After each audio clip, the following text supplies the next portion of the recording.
আসসালামু আলাইকুম। এইচএসসি 2026-এর শিক্ষার্থীরা, আশা করি সকলে তোমরা ভালো আছো। গতকাল আমরা এইচএসসি বাংলা দ্বিতীয় পত্রের ব্যাকরণ অংশটা তোমাদের সাথে শেয়ার করলাম। আজকে নির্মিতি অংশটুকু নিয়ে আলোচনা করব। চলো শুরু করি। নির্মিতি অংশ থেকে তোমাদের টোটাল 70 নম্বরের পরীক্ষা হবে। এর মধ্যে প্রথম যে টপিকটা আছে সেটা হচ্ছে পারিভাষিক শব্দ এবং অথবা দিয়ে আসবে একটা অনুবাদ। তো আমি যেটা বলবো, যদি তোমার দেখো যে এখান থেকে যে 10টা পারিভাষিক শব্দ লিখতে হবে, এর মধ্যে 8টা 9টাও তুমি পারো, তাহলে আমি বলবো যে এই অনুবাদটা লেখা, পারিভাষিক শব্দটা লেখা তোমার জন্য বেশি সেফ জোন হবে। ঠিক আছে? কারণ অনুবাদ থেকে লিখতে গেলে দেখা গেছে কখনো এক লাইন দুই লাইন একটু এদিকে ওদিকে ঝামেলা হয়ে গেলে মার্কস কমে যেতে পারে। তার থেকে আমি বলবো যে তুমি সরাসরি এখান থেকে 10টা পারিভাষিক শব্দ দিয়ে দিবা, তাহলে তুমি 10-এ 10 নিশ্চিত পেতে পারো। ঠিক আছে? আচ্ছা, তারপর আমরা একটু প্র্যাকটিস করব। আর যাদের হচ্ছে অনুবাদ সরাসরি কমন পড়বে বা অনুবাদটা ভালো পারো, তার অনুবাদ লিখতে পারো, কোনো সমস্যা নাই। আচ্ছা, তো খেয়াল করো প্রথমে যেটা আছে অকশন। অকশন মানে নিলাম, হোয়াইট পেপার শ্বেত পত্র। জাস্ট এভাবে লিখে লিখে অর্থগুলো লিখে দিলে তোমাদের কি হয়ে যাবে, এখান থেকে ভালো নাম্বার তোমরা ক্যারি করতে পারবা। আচ্ছা, তাহলে চলো এটা আমরা কিভাবে লিখবো একটু দেখি। চলো এখন আমরা এই অনুচ্ছেদটার আগে অনুবাদটা করি, তারপরে আমরা বাকি বিষয়গুলো দেখবো।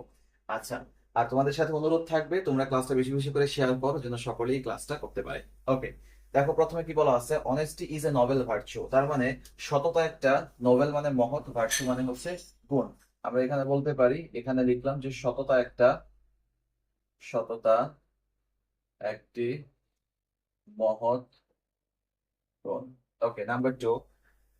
দ্বিতীয় বাক্যে বলা আছে it is a secret of success every spare of life. তার মানে এটা জীবনের প্রতি ক্ষেত্রে উন্নতির একটা গোপন রহস্য। ঠিক আছে? বা গুপ্ত রহস্য বলতে পারি কি এটি।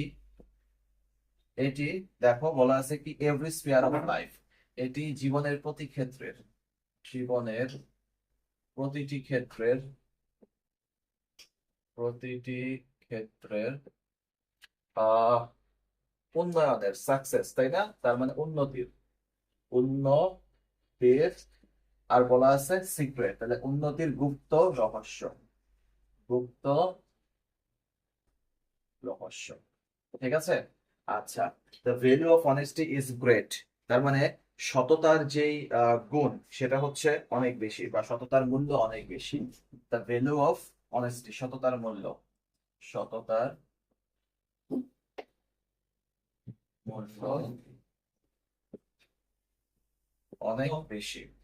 আচ্ছা, ইট উইন্স লাভ, রেসপেক্ট অ্যান্ড ফেয়ারলেসনেস। তার মানে এটা কি জয় করে? লাভ মানে ভালোবাসা, রেসপেক্ট মানে সম্মান, এবং ফেয়ারলেসনেস তার মানে এটি ভালোবাসা, শ্রদ্ধা এবং নির্ভীক। ফেয়ারলেস মানে হচ্ছে ভয় না পাওয়া, বা এটাকে আমরা বলতে পারি যে নির্ভীকতাকে জয় করে। তার মানে বলতে পারি এটি, ইট উইন্স তার মানে এটি জয় করে, তাই তো? ইট উইন্স মানে এটি জয় করে, এটি জয় করে ভালোবাসা, এটি জয় করে ভালোবাসা, শ্রদ্ধা এবং নির্ভীকতা। নির্ভীকতা। তোমাদের এই বানানগুলো খেয়াল রাখবা, যখন একটা অনুবাদ করো দেখবা যে অবশ্যই অনুবাদের যে শব্দগুলো লিখতেছো শব্দের বানানগুলো যেন কোনোভাবেই ভুল না হয়।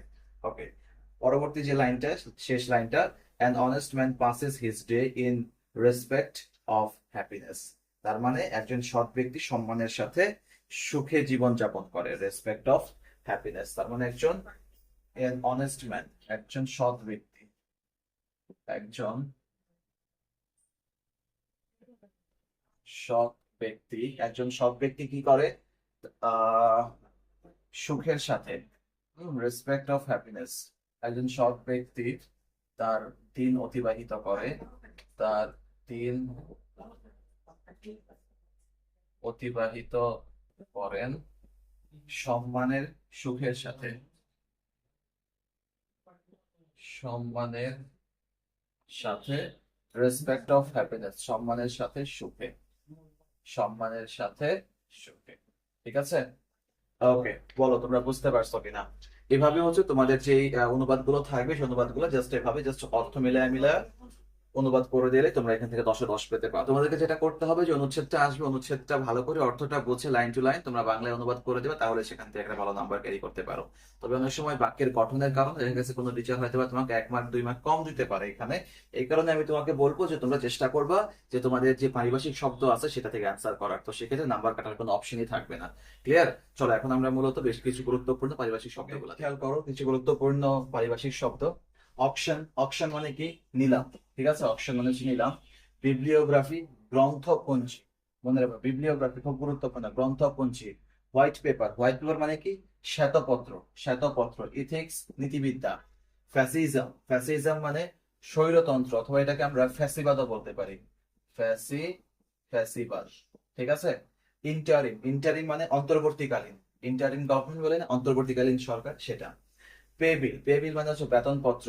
অক্টাভ, অক্টাভ মানে হচ্ছে অক্টভ, অক্টভ, অক্টভ। অক্টাভ কোত্থেকে আসছে? অক্টাভ আসছে হচ্ছে সনেট থেকে। সনেটের যেই 8টা লাইন আছে সেটাকে অক্টাভ বলে। ওকে। সারপ্লাস, সারপ্লাস মানে হচ্ছে উদ্বৃত্ত, উদ্বৃত্ত। ম্যান পাওয়ার মানে জনশক্তি। দেখো এরপরে রিফর্ম, রিফর্ম মানে হচ্ছে সংস্কার। ডেল্টা, ডেল্টা হচ্ছে বদ্বীপ, যেমন বাংলাদেশ হচ্ছে পৃথিবীর সব থেকে বড় ডেল্টা, বদ্বীপ। অর্ডার মানে মজুদদার। কার্গো, কার্গো মানে মাল বা জাহাজি মাল। থিসিস, থিসিসটা কোনটা? থিসিস হচ্ছে আমরা যে গবেষণা পত্রটা দেই না, সেটা হচ্ছে থিসিস। এটাকে বলা হয় অভিসন্দর, অভিসন্দর। অ্যাটেস্টেশন, অ্যাটেস্টেশন মানে হচ্ছে সত্যায়ন। ফিকশন মানে কথা সাহিত্য। কথা সাহিত্য অনেক সময় কল্প সাহিত্য বলা হয়, বাট কথা সাহিত্য সব থেকে বেশি অ্যাপ্রোপ্রিয়েট। ফিকশন মানে হচ্ছে কথা সাহিত্য। বিডার, বিডার মানে হচ্ছে নিলাম। গ্র্যাচুইটি, গ্র্যাচুইটি মানে পরিতোষক। এক্সরে, রঞ্জন রশ্মি। কপিরাইট মানে লেখক সত্য, তার মানে যে লেখকরা কপিরাইট করে সেই লেখকের লেখাগুলো কি করা যায় না? নকল করা যায় না। ওকে, চলো আরো কিছু দেখি। চলো দেখি এখানে কি লেখা আছে। অ্যাপেন্ডিক্স, অ্যাপেন্ডিক্স মানে কি? অ্যাপেন্ডিক্স মানে হচ্ছে পরিশিষ্ট। বানানটা ভুল করা যাবে না। তালা বসায় শিকার, মূর্ধন্যস্বয় ট সংযুক্ত। ডায়ালেক্ট, ডায়ালেক্ট মানে হচ্ছে উপভাষা। ক্যাটালগ, ক্যাটালগ মিন্স হচ্ছে তালিকা। ফান্ডামেন্টাল, ফান্ডামেন্টাল মানে হচ্ছে মৌলিক, আমাদের যে ফান্ডামেন্টাল রাইটস এর কথা আমরা বলি, সে মৌলিক অধিকার। ব্র্যান্ড, ব্র্যান্ড মানে হচ্ছে মার্কা বা ছাপ। হ্যাঁ, আমরা এটাকে মার্কাও বলতে পারি। হ্যাঁ, মার্কা অথবা ছাপ। এজেন্ডা, এজেন্ডা মানে হচ্ছে আলোচ্য সূচি। এডিটর, সম্পাদক। পাবলিক ওয়ার্ক মানে হচ্ছে গণপূর্ত। এরপরে আসো মেমোরেন্ডাম, মেমোরেন্ডাম মানে হচ্ছে স্মারকলিপি। ওয়ার ক্রাইম, যুদ্ধাপরাধ, তার মানে যুদ্ধে যারা কোন একটা দেশের বিরুদ্ধে অবস্থান করে তখন তাদেরকে যুদ্ধাপরাধ বলে, মানে নিজ দেশের বিরুদ্ধে। ইমপিচমেন্ট, অভিশংসন। ওকে। অর্ডিন্যান্স মানে হচ্ছে অধ্যাদেশ। ব্যাংক্রাফট মানে হচ্ছে দেউলিয়া। প্রক্টর, প্রক্টর মানে হচ্ছে প্ররক্ষক, প্ররক্ষক। আচ্ছা, ডায়ালেক্ট, ডায়ালেক্ট না, দুঃখিত। ডিপ্লোম্যাটিক, ডিপ্লোম্যাটিক মানে হচ্ছে কূটনৈতিক। রিপাবলিক মানে হচ্ছে প্রজাতন্ত্র। গ্লোবাল, গ্লোবাল মানে হচ্ছে বৈশ্বিক। এখানে প্রথমে বলা আছে ন্যাশনাল অ্যাসেম্বলি, ন্যাশনাল অ্যাসেম্বলি মানে হচ্ছে জাতীয় সংসদ। স্যাংশন, স্যাংশন মানে হচ্ছে অনুমোদন। পেনশন, পেনশন অথবা পেনশনস থাকতে পারে, এটা হচ্ছে অবসর ভাতা। সিম্বল মানে হচ্ছে প্রতীক। বায়োডাটা, বায়োডাটা খুব গুরুত্বপূর্ণ, জীবন বৃত্তান্ত। ডাইনামিক মানে হচ্ছে গতিশীল। কনস্টিটিউশন মানে হচ্ছে সংবিধান। হাইজিন মানে স্বাস্থ্যবিধি, স্বাস্থ্যবিধি। আচ্ছা। সাবসিডি, সাবসিডি মানে হচ্ছে ভর্তুকি, সরকার যে ভর্তুকিটা দিয়ে থাকে সেটা। ট্র্যাডিশন মানে হচ্ছে ঐতিহ্য। রিয়েলিজম মানে বাস্তববাদ। নমিনেশন মানে হচ্ছে মনোনয়ন। স্পন্সর মানে পোষক। দেখবা যে বিভিন্ন দেশ বা বিভিন্ন আমাদের খেলার মধ্যে বিভিন্ন বড় বড় কোম্পানিগুলো স্পন্সর করে থাকে, সেটা। হ্যাঁ, স্পন্সর মানে হচ্ছে পোষক। আহ হোস্টেজ, হোস্টেজ মানে হচ্ছে জিম্মি। ভোকেশন, ভ্যাকেশন, ভ্যাকেশন মানে হচ্ছে অবকাশ। ডেপুটেশন মানে হচ্ছে প্রেষণ। গুডস মানে মালামাল। নিউট্রাল, নিউট্রাল মানে হচ্ছে নিরপেক্ষ। ওয়াকআউট মানে সভা বর্জন করা। অ্যাসেম্বলির মধ্যে, ন্যাশনাল অ্যাসেম্বলির মধ্যে আমরা সেটা প্রায় সময় দেখি। ম্যানুস্ক্রিপ্ট, ম্যানুস্ক্রিপ্ট মানে হচ্ছে পাণ্ডুলিপি। তো এখানে আমরা বেশ কিছু যেগুলো পরীক্ষা আসার মতো খুব গুরুত্বপূর্ণ সেগুলো তুলে ধরলাম। তোমরা যেটা করবা 2023 এবং 2024 যে বোর্ড কোশ্চেন গুলো আছে, এই বোর্ড কোশ্চেন গুলো আরেকবার পরীক্ষা যাওয়ার আগে দেখে নিবা, তাহলে আশা করি তোমরা শতভাগ এখান থেকে কমন পাবা। ঠিক আছে, শেষ করলাম পারিভাষিক শব্দ এবং অনুবাদ। এখন আমরা পরবর্তী টপিকটা দেখবো। চলো, তোমাদের 8 নম্বর যে টপিকটা, 8 নম্বর টপিকে আসা হচ্ছে দিনলিপি এবং হচ্ছে প্রতিবেদন। এই দুইটার মধ্যে অথবা থাকে, তুমি যে কোনো একটা লিখতে পারো। এখানে যে দিনলিপিগুলো দেওয়া আছে, আমি 6টা দিনলিপি তোমাদের জন্য এই বছরের সকল বোর্ডের জন্য, যদিও সকল বোর্ড এখন সেম কোশ্চেন, এই 6টা হচ্ছে সব থেকে গুরুত্বপূর্ণ মনে হচ্ছে? প্রথম হচ্ছে কলেজের প্রথম দিন কেমন গেছিল দিনলিপি। আচ্ছা, দিনলিপি সম্পর্কে তোমরা যা ধারণা আছে কিনা একটু বলি। দিনলিপি হচ্ছে আমরা যে ডায়েরি লিখি, এই ডায়েরি লিখিটাই হচ্ছে দিনলিপি, যে আমি সারাদিন কি করলাম এই বিষয়টা রাতে আমি ডায়েরির মধ্যে লিখে রাখলাম, দ্যাটস ইট, এটা হচ্ছে দিনলিপি। তো কলেজের প্রথম দিন তুমি সারাদিন কি করছো, সকালে ঘুম থেকে উঠছো, উঠে ফ্রেশ ট্রেশ হয়ে কলেজে গেছো, প্রথম দিন কোন কোন বন্ধুর সাথে কি দেখা হলো, কে কি বললো না বললো, তোমার কি স্মৃতি আছে, এরপর তুমি বাসায় আসছো, ফ্রেশ হইছো, এসে ডায়েরিটা লিখছো। এই যে টোটাল সারাদিনের যে বর্ণনাটা, এটা হচ্ছে দিনলিপি। তো এই দিনলিপির মধ্যে আমরা প্রথমেই পড়বো হচ্ছে কলেজের প্রথম দিন, দেন বই মেলা, তুমি একটা কোনো বই মেলায় ঘুরতে গেছো, সেটা হতে পারে যে অমর একুশে বই মেলা, ঠিক আছে। আচ্ছা, এরপরে নাম্বার 3 হচ্ছে এইচএসসির ফল প্রকাশের দিন। এইচএসসি ফল প্রকাশের দিন সকাল থেকে কি কি হলো, তারপর তোমার মনের মধ্যে কি ভয় ছিল, রেজাল্ট কি হইলো, এই ব্লা ব্লা ব্লা, এই বিষয়গুলা। ঐতিহাসিক স্থান ভ্রমণ, যে কোনো একটা ঐতিহাসিক স্থান ভ্রমণ সম্পর্কে লিখবা। বাংলা নববর্ষ উদযাপন, তোমরা এখানে যে কলা ইউনিটের যে একটা অনুষ্ঠান হয় মঙ্গল শোভাযাত্রা, এই মঙ্গল শোভাযাত্রার কথা এখানে উল্লেখ করতে পারো যে সেখানে তুমি গেছিলা। এরপরে উল্লেখ করতে পারো হচ্ছে গ্রাম বাংলার দেখার, গ্রাম্য মেলা দেখার অনুভূতি। এই টোটালি 6টা তোমরা একটু পড়ে যাবা। তবে তোমাদের সাথে কথা হচ্ছে যে তোমরা আসলে জানো কিনা যে একটা প্রতিবেদন কিভাবে লিখতে হয়। ধরো একটা প্রতিবেদন লেখার প্রথম যে ক্রাইটেরিয়া সেটা হচ্ছে তুমি, এই ধরো এটা তোমার খাতা, ঠিক আছে, তুমি এখানে লিখলা প্রতিবেদনের নাম, বা দুঃখিত, দিনলিপি কোনটা, দিনলিপির নাম, দিনলিপির নাম, তুমি যে দিনলিপিটা লিখতেছো তার নামটা তুমি এখানে লিখে দেবে, যে কলেজের প্রথম দিন অথবা বই মেলা বা যে বিষয় লিখতেছো সেটা। দেন আমরা দিনলিপিটা কখন লিখি বলো তো? সাধারণত আহ রাত্রের বেলা আমরা মূলত ডায়েরিটা লিখি, তো আমরা ওইটাই ধরে নিব, যে এখানে লিখে দিব কি একটা তারিখ লিখে দিব। ধরো 7ই 7ই এপ্রিল, 7ই এপ্রিল 2026 লিখলাম। ধরো এদিন কি বার ছিল, ধরো রবিবার। হ্যাঁ, রবিবার কি ছিল, ধরো রবিবার। ওকে, রবিবার। আচ্ছা, আমরা মূলত ডায়েরিটা কখন লিখি? সাধারণত রাতে লেখা হয়, তাই না? তাই এখানে লিখে দিব কি রাত, রাত 11টা, 11টা 30 মিনিট, 11টা 30 মিনিট। এরপর তুমি এখান থেকে তোমার লেখাটা শুরু করলে যে সারাদিন তুমি কি কি করছো। এই হচ্ছে মূল ফরমেশন, আর কিছুই না। ক্লিয়ার? এটা অনেকে আবার দেখি এক লাইনেও লেখে, এই সবগুলো বিষয় এরকম 3 লাইন না করার থেকে এক লাইনে লিখে দিতে পারো, কোনো সমস্যা নেই, বাট এইভাবে লিখলে দেখতে সুন্দর লাগে। দিনলিপি লেখার নিয়ম হচ্ছে এটা। আর প্রতিবেদনটা আমরা কিভাবে করবো সেটা আগে দেখে নিই, কি কি প্রতিবেদন আমরা পড়বো। ফার্স্ট অফ অল হচ্ছে খাদ্যের ভেজাল মেশানো এবং তার প্রতিকার, সেটা খুবই গুরুত্বপূর্ণ। নাম্বার 2 হচ্ছে শহরের যানজট। নেক্সট হচ্ছে নিত্য প্রয়োজনীয় দ্রব্যের দাম বৃদ্ধি, এটা খুবই গুরুত্বপূর্ণ। বন্যা, যে কোনো একটা বন্যা পরিস্থিতি, সড়ক দুর্ঘটনা, এটা নিয়ে লিখতে পারো। এবং মাদকের ভয়াবহ পরিণতি, এটা নিয়েও আসতে পারে। ঠিক আছে, ওকে। এখন আসো প্রতিবেদনটা লেখার নিয়মটা আসলে কি। তোমাকে সহজ কথায় বলি, প্রতিবেদন বেসিক্যালি 2 ক্যাটাগরির হতে পারে। একটা হচ্ছে তোমার সংবাদপত্রে প্রকাশের জন্য, এবং অন্য একটা হতে পারে হচ্ছে প্রাতিষ্ঠানিক প্রতিবেদন। তবে সংবাদপত্রে প্রকাশের জন্য যদি হয় যে তুমি একজন আম জনতা, তুমি সংবাদপত্রে প্রকাশের, তোমাকে বলতে সংবাদপত্র প্রকাশের জন্য একটা প্রতিবেদন লেখো, তখন কিন্তু খাম দিতে হবে। যদি তুমি ওই সংবাদপত্রের নিজস্ব কর্মী হও তাহলে কিন্তু খাম দেওয়ার প্রয়োজন নেই, বিষয়টা খেয়াল রাখবা। ধরো তুমি এখানে কি লিখতেছো, লিখবা হচ্ছে খাদ্যে ভেজাল মেশানো ও প্রতিকার, এই নিয়ে একটা প্রতিবেদন তোমাকে লিখতে বলছে, তুমি একজন আমজনতা হিসেবে লিখছো, সাধারণ মানুষ হিসাবে। তখন তোমাকে কিন্তু ওই যে তারিখ বরাবর দিয়ে শুরু করতে হবে। হ্যাঁ, তারিখ, ধরো এটা খাতার প্রথম পেজ, তারিখ, হ্যাঁ। দেন হচ্ছে তোমার বরাবর, বরাবর, হ্যাঁ, কার বরাবর তুমি লিখতেছো, সেই সম্পাদক, সেই সম্পাদকের বরাবর, সম্পা সম্পাদক। দেন কোন পত্রিকা, সেই পত্রিকার নাম, হ্যাঁ, পত্রিকার নাম। তারপর হচ্ছে বিষয়, তারপর হচ্ছে কি বিষয়, বিষয়ের মধ্যে কি লিখবা, খাদ্যে ভেজাল মেশানো ও প্রতিকার, খাদ্যে ভেজাল মেশানো এবং প্রতিকার। ওকে, এখন আসো জনাব। জনাবের মধ্যে তুমি, আমরা যেরকম অ্যাপ্লিকেশন করি, এই প্রতিবেদনটার নিয়মটা হচ্ছে যে তুমি একটা অ্যাপ্লিকেশন করবা ওই পত্রিকার সম্পাদকের বরাবর, যে নিম্নোক্ত প্রতিবেদনটি আপনার পত্রিকায় ছাপিয়ে আমাকে বাধিত করবেন। নিবেদক, নিবেদক, ধরো তোমার নাম দিয়ে দিবা, তোমার নাম, ঠিক আছে। এইটুকু হয়ে গেছে। এখন তোমার এখানে প্রতিবেদন শুরু। এরপরে কি, আমার এখানে যে হেডিংটা আমি দিছিলাম, বা তুমি যে কোনো একটা হেডিং বানাইতে পারো, যে খাদ্যে ভেজাল, খাদ্যে ভেজাল ও প্রতিকার, ও প্রতিকার লিখলা। লিখে এখন তুমি তোমার প্রতিবেদনটা জাস্ট ব্যাখ্যা করে দিবা কোন প্রতিবেদনটা লিখতেছো। ঠিক আছে, এই ছিল মূলত দিনলিপি এবং প্রতিবেদন লেখার নিয়ম। আর এই কয়টা দিনলিপি এবং প্রতিবেদন তোমরা দেখে যাও, যারা দিনলিপি দিবা তারা এই কয়েকটা দিনলিপি দেখবা, আর প্রতিবেদন যারা দিতে চাও তারা এই প্রতিবেদনগুলো দেখবা। আমি বলবো যে প্রতিবেদন অ্যান্সার করাটা বুদ্ধিমানের কাজ হবে, এখানে যেহেতু স্ট্রাকচার ওয়েতে লিখতে হয়, এখানে মার্কস পার পসিবিলিটিস বেশি। ঠিক আছে, চলো এখন পরের টপিকটা দেখি। ওকে, চলো 9 নম্বর টপিক তোমাদের আসে হচ্ছে বৈদ্যুতিন চিঠি অথবা খুদে বার্তা থাকে, তবে সাধারণত বৈদ্যুতিন চিঠিটাই আসে, আর অথবা দিয়ে আসে হচ্ছে আবেদনপত্র। বলি বৈদ্যুতিন চিঠির মধ্যে কোনটা কোনটা পড়বো। ইন্টারনেটের ফেসবুক, ইন্টারনেট অথবা ফেসবুকের সুফল কুফল, এটা নিয়ে কাউকে তোমার ছোট ভাইকে বা বোনকে আম, লিখো, বৈদ্যুতিন চিঠি লেখো, সেটা আসতে পারে। অথবা পত্রিকা অথবা বই পড়ার প্রয়োজনীয়তা সম্পর্কে আসতে পারে। 3 নাম্বার আসতে পারে বন্ধুকে নববর্ষের শুভেচ্ছা জানিয়ে একটা বৈদ্যুতিন চিঠি লেখো। 4 নাম্বার আসতে পারে যে পরীক্ষায় ভালো করায় ছোট ভাইকে অভিনন্দন জানিয়ে একটা ইমেইল করো। আর 5 নাম্বার আরেকটা দিলাম, সেটা হচ্ছে মাদক থেকে বিরত থাকার উপদেশ জানিয়ে ছোট ভাই অথবা কোনো বন্ধুকে একটা ইমেইল লেখো। আচ্ছা, ইমেইল লেখার নিয়মটাকে তোমরা সকলেই জানো।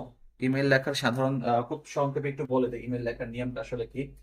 ধরো এটা তোমার যদি খাতা হয়, ধরো এই হচ্ছে তোমার পেজ, তুমি কিন্তু আম, খাতাটা এই যে ইমেইল লেখার জন্য আমাকে কি 3টা জিনিস মাস্ট লাগে। একটা হচ্ছে ফর্ম লাগে, একটা হচ্ছে ফর্ম।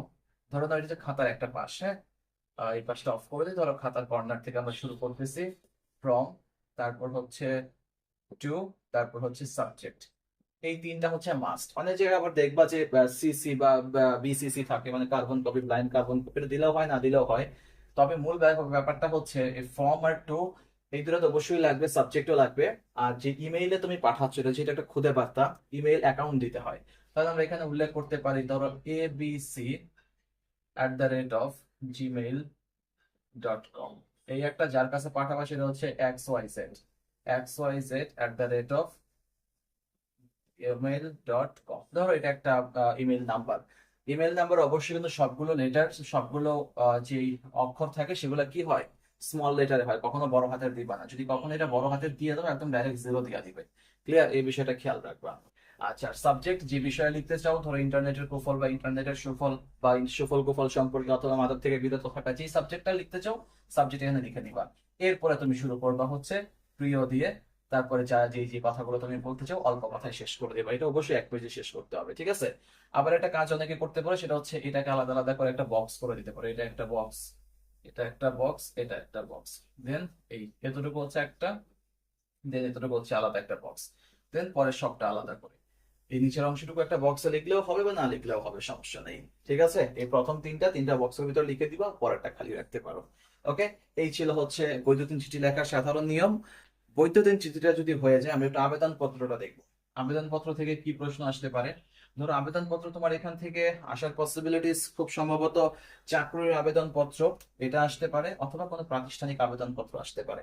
ওকে, আর প্রতিবেদনে যেহেতু সংবাদপত্রে প্রকাশের প্রতিবেদন আসার পসিবিলিটিস আছে, এক্ষেত্রে প্রতিবেদনে আবেদনপত্রে কোনো সংবাদপত্রে প্রকাশের জন্য আবেদন সেটা নাও আসতে পারে। তারপরে যদি চলে আসে, আমরা একটা দিয়ে দিলাম, সেটা হচ্ছে পাবলিক পরীক্ষায় নকল বন্ধের প্রয়োজনীয়তা ও পদক্ষেপ সম্পর্কে সংবাদপত্রে প্রকাশের জন্য একটা আবেদনপত্র লিখো।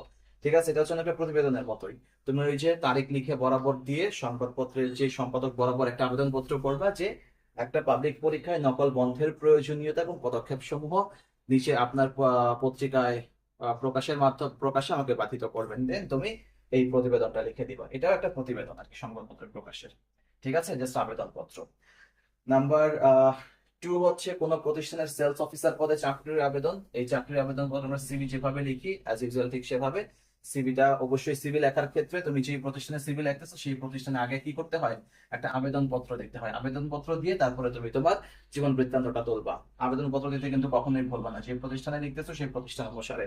আর এই সিভিটা করার ক্ষেত্রে একটা বিষয় খেয়াল রাখবা যে তোমাকে কোন পদে বলছে। সেলস অফিসার যেহেতু বলছে, সেক্ষেত্রে তোমার ডিগ্রিটা কোনটা হবে সেটা খেয়াল করবা। যদি মেডিকেল অফিসার বলে তখন ডিগ্রি কিন্তু আবার ওই যে মেডিসিন নিয়ে হবে, ঠিক আছে। মেডিকেল অফিসার, সেলস অফিসার হলে সাধারণত আমরা বিবিএ বা অনার্স মাস্টার্স এটা দিয়ে করতে পারি, সমস্যা নাই। আচ্ছা, বিদ্যুৎ বিভ্রাটের সমাধানে আবেদন, এটা তোমার ইউনো বরাবর করতে পারো, অথবা বিদ্যুৎ যে ডিপিডিসি বরাবর করতে পারো, হ্যাঁ, বা পল্লী বিদ্যুৎ যে অফিস আছে সেই অফিস বরাবর করতে পারো, সেটা দেখে নিবা, সমস্যা নাই। বিনা বেতনে পড়ার অনুমতি আর হচ্ছে ছাড়পত্র প্রদান, এটা হচ্ছে প্রাতিষ্ঠানিক। আমরা একদম ওই ছোটবেলা থেকে করে আসতেছি যে আমাদের মাথা ব্যথা হয়েছে বা মাথা ব্যথার জন্য কি করি, শিক্ষকের কাছ থেকে, প্রধান শিক্ষকের কাছ থেকে ছুটির আবেদন, বিনা বেতনে পড়ার আবেদন, সেই সাথে হচ্ছে কোনো বনভোজনে যাওয়ার জন্য আবেদন। এই সম্পূর্ণ বিষয়গুলো যেরকম ঠিক একইভাবে তোমরা এই কয়েকটা বিষয় পড়বা। তো বৈদ্যুতিন চিঠি আর আবেদন পত্রের মধ্যে যদি দেখো আবেদন পত্র সহজ চলে আসছে, তাহলে আমি বলবো যে আবেদন পত্রটা অ্যান্সার করবা, এটাতে মার্কস পাওয়ার পসিবিলিটিস বেশি। আর যদি দেখো যে না আবেদনপত্র লিখতে সমস্যা হতে পারে, তাহলে আমরা বৈদ্যুতিন চিঠিটা লিখে দেবো। যে ফরমেশনটা বললাম ফরমেশনটা ফলো করলেই হবে। ঠিক আছে, ওকে চলো পরবর্তী অংশটা দেখি। তোমাদের 10 নম্বরে আসবে হচ্ছে সারাংশ অথবা সারমর্ম থেকে যে কোনো একটা, এবং অথবা দিয়ে থাকবে হচ্ছে ভাব সম্প্রসারণ। ঠিক আছে, দেখো সারাংশ সারমর্মের মধ্যে আমরা কোনগুলো বেশি গুরুত্ব দিয়ে পড়বো। অভ্যাস ভয়ানক জিনিস, স্বাধীন হওয়ার জন্য যেমন সাধনার প্রয়োজন, সেটা মানুষের মূল্য কোথায়, তুমি জীবনে সার্থক ও সুন্দর করিতে চাও, মানে জীবনকে সার্থক ও সুন্দর করিতে চাও, এসেছে নতুন শিশু খুবই গুরুত্বপূর্ণ, ছোট ছোট বালকগণ আর বিন্দু বিন্দু জল খুবই গুরুত্বপূর্ণ, কোথায় স্বর্গ কোথায় নরক এটাও খুবই গুরুত্বপূর্ণ, যদি দৈন্য আসে আসুক উর্ধে দুহাত বারাস। 8 নম্বরে 9 নম্বরে আমরা দেখবো হচ্ছে বিদ্যা মানুষের মূল্যবান সম্পদ, এটা খুব গুরুত্ব দিয়ে পড়বা। সার্থক জনম আমার, জন্মেছি এই দেশে, এটা খুব গুরুত্ব দিয়ে পড়বা। হে দরিদ্র, তুমি মরে করেছো মহান, এটা দেখবা। বিপদে মোরে রক্ষা করো, মরিতে চাহি না আমি এই সুন্দর ভুবনে, এটাও খুব গুরুত্বপূর্ণ। ঠিক আছে, তবে তোমাদের সাথে কথা হচ্ছে সারাংশ সারমর্ম যদি কমন না পড়ে তাহলে এটা অ্যান্সার করতে যাবা না, কারণ 3-4 লাইনে 2 থেকে 3 লাইনে লিখতে হবে। তোমার লেখাটা যদি প্রপার ওয়েতে না হয় তখন কিন্তু এখান থেকে মার্কস পাবা না। ঠিক আছে, আর ভাব সংসারণের মধ্যে আমরা দেখবো যে স্বাধীনতা অর্জনের চেয়ে রক্ষা করা কঠিন, খুবই গুরুত্বপূর্ণ এটা। সদস্য উপকারে নেই যার মন, কেবল মানুষ তারে পশু সেই জন। ঠিক আছে, জায়গা স্বল্পতায় আমি অল্প অল্প ছোট করে লিখছি, তুমি একটু কষ্ট করে বুঝে নিও।